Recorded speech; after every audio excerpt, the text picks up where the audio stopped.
Welcome to another edition of TSA Safety Matters. I'm your host, Greg Kerr from Stakeholder Relations, and today we're on location at Restaurant Canada with TSA's Deb Goslin, Fuels Inspector, and TSA's Fuels Engineer, Nina Nasiri, for a few thoughts on the important role of fuel safety, how the commercial establishments play in all of this, and TSA's steps forward. So thanks for being with us today. Thank you, Greg.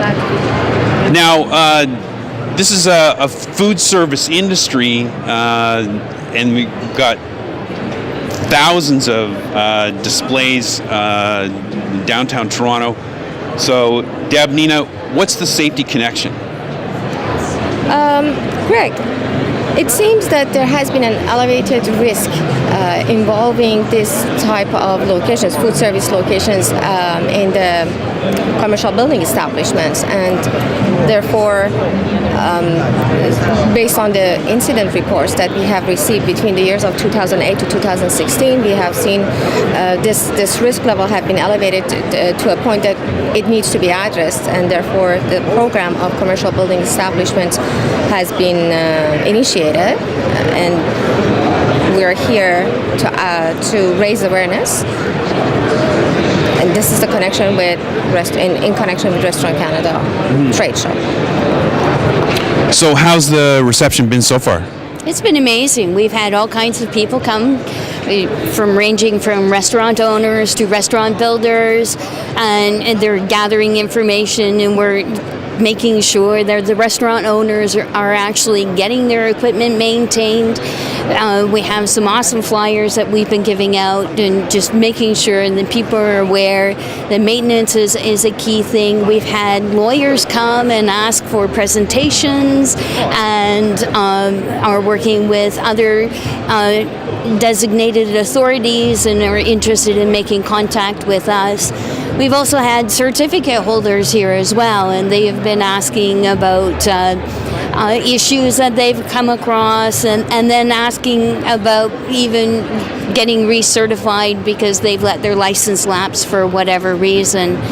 The manufacturers are here, and I've reached out to the manufacturers and was able to get some great contact information for these manufacturers, so that in the future, if we have any problems, that we can reach out to them directly and have access to technical information and things like that. And so it's been really good, this show.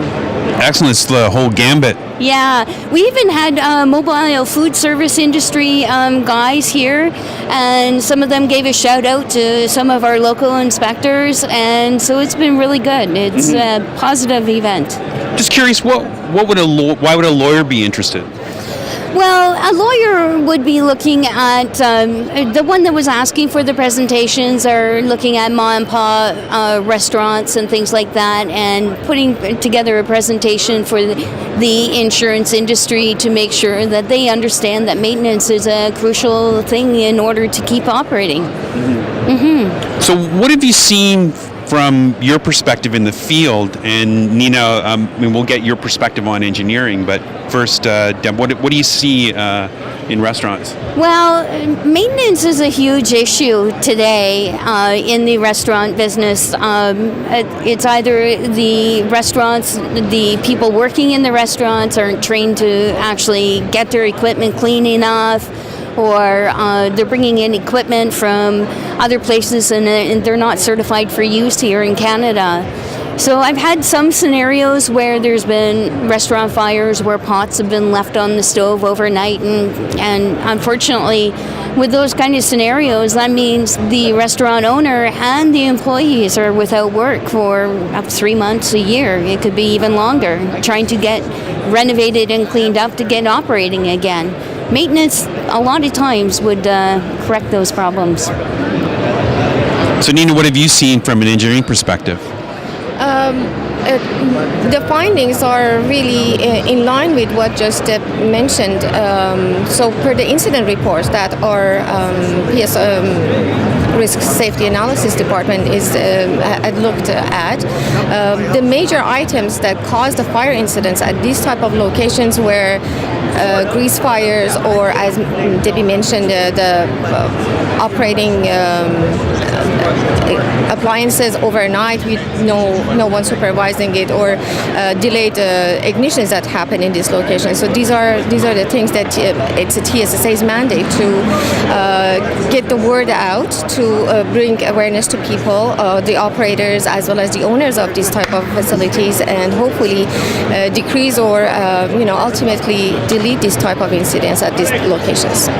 Maybe you can help explain what the issues are with delayed ignition, because we understand about explosions and fires and things of that nature, but what's delayed ignition? So that would be when they're trying to, there would be a gas leak, I'm guessing, and then when they try to turn the pilot on so that they start the appliance, then because of that accumulation of the gas due to the leakage, there can be an incident, a fire or an explosion in that regard as well. So what are some of the proactive things that restaurant owners and operators can do?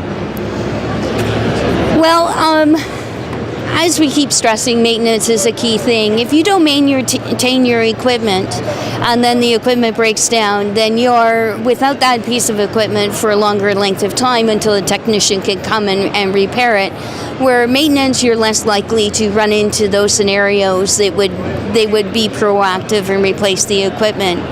Now, one of the problems that we do see in the industry is where technicians go and meet with restaurant owners and things like that, and they identify non-compliances, which is their job, they must do.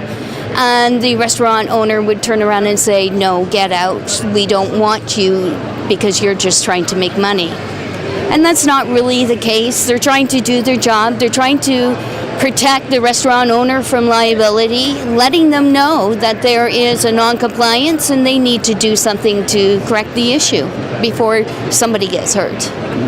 So if you want to itemize it a little bit more, so definitely training of the operators would be a great thing. Keeping the items, the appliances maintained would be a great thing to do. Using a certified component or appliance for that restaurant or that food service location is another important thing that we want to raise awareness towards, as well as using the correct or proper certificate holder to do the job, to do the maintaining. Also, promoting the use of manufacturers' installation or operation brochures and catalogs would be very helpful, and I think they would benefit from it for sure. Well, one thing that you've seen here is a lot of the use of old kitchen equipment. What's the challenge there? Well, the challenge with the older equipment is the manufacturer's rating plate, which is on any gaseous fuel appliance, will have the certification mark, make, model, and serial number on it. But as they get older, cleaning becomes an issue, and you might lose the rating plate due to cleaning, or it just might not ever have been there.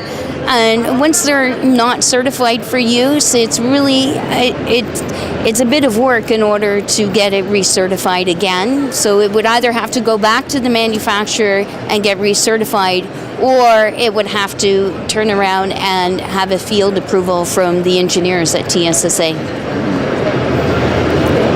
So what's Restaurant Canada's role in all of this? They have been identified as one of the stakeholders in the commercial building program that has been initiated a little while ago. Because they have through them we would have access to their members, who are mainly the restaurant owners or pizzerias, bakery owners that are really the major focus for us in this specific program. They have been greatly helpful, and they have been helping us with running this trade show with them, helping in any way that you can think of. So in addition to running the show, they have been helping us with getting to their members and sending this message out, the safety message out to their members. Excellent. And this runs on the success of the first pilot that we did with long-term care and retirement homes, Deb, you've actually seen some of them here. We actually had some of the chefs from the long-term care facility stopping by, and I was able to engage them and find out that yes, they are actually having a regular maintenance program, and it was really nice to see and encouraging because originally there wasn't very many maintenance programs going on. So it is a positive step forward that there is some change in the industry and things are getting better. So awareness works. Awareness does work, yes. So maybe I'll play devil's advocate for a minute. I've got 10 tables screaming for food. I don't have time to look at manufacturer's instructions. So the key thing with that is if you're bringing a new hire into your restaurant, you want to have the training done when it's a less stressful time. If it's during a stressful time, they're not going to remember all the requirements that are there. If you're waiting to the last moment, hurry makes worry, okay? And if you are trying to figure out how to use equipment while you're in a mad rush, that's not a good thing. Try and have the training so that your employees know that if there is an emergency situation, there's a pin that you can pull for fires and, an accessible shut-off valve to shut off the gas supply in that case. A lot of times, restaurant fires, if you run away and you don't pull the pin or don't shut the gas off, there's more damage, which means there's more downtime.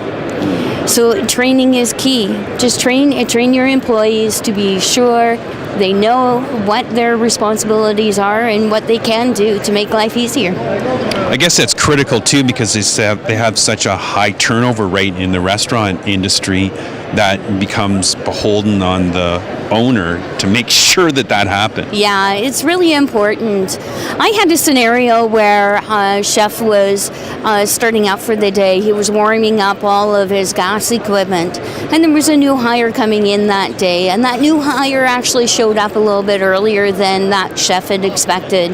So the chef went and met with a new hire and then came back to the kitchen equipment to show how to light all the rest of the equipment. What he didn't realize was one of the burners was actually on low and had been accumulating a bunch of gas inside the unit. And he went to go light the pilot. Unfortunately for both of them, they both got burnt, and that was the first day at work for that employee. That is not a good way to start work. Wow. Well, I think everybody at the end of the day wants to operate things safely and efficiently, particularly for their customers that are coming in. So, Nina, what are the next steps? Let me go back a little bit to say how we started the program and then give you an idea about what we want to do. So the program, as I mentioned, started based on the incident reports that we've received from different locations at the food service locations specifically. And based on that, one of the TSSA's strategies was to address the issue, and for this specific program, we decided to have a raising awareness program or awareness campaign. What we did was to define who were our stakeholders, one of them being Restaurant Canada, so that we can send out the message out to all the members. On the other side, there would be the other regulatory bodies that we can rely on or to get the message out, such as Ministry of Labor or fire prevention officers or fire chiefs, so public health units. And the next step for us would be to engage with all of them so that we can, as I emphasized this so many through this conversation, to give that message out, to get to the audience as much as we can. So Deb, you've even seen CSA here, right? Yeah, CSA dropped by and visited, and they found the show was beneficial for them. They were able to make some contacts as well. And it's always nice to work out. And we actually had another certification agency, and they are just branching into Ontario.